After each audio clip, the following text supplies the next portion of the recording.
I'm on the bottom. He's making an approach. As he approaches, I go back and I go to the very top of the guard. Okay. My guard though, because my legs being as bad as they are, I can't get hooked in behind me. I just drop the foot. Now,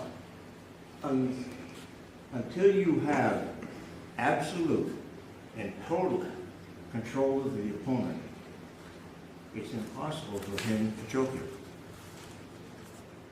Folks don't believe it. He's up there. Sure, he can choke you. Go ahead. Choke.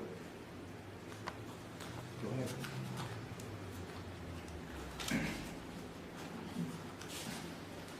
As long as my left foot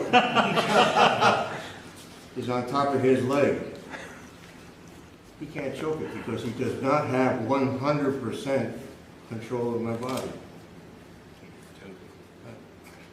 He can't get the leverage to choke. This opens doors for him. As he attempts to do the choke, I can raise, check him with this, raise it, come over, Ooh. and now I just want him back. He's in an arm bar without me putting forth any amount of effort whatsoever. If I want to place pressure on his arm, I just come to a halfway sitting position. I'm rolling up here,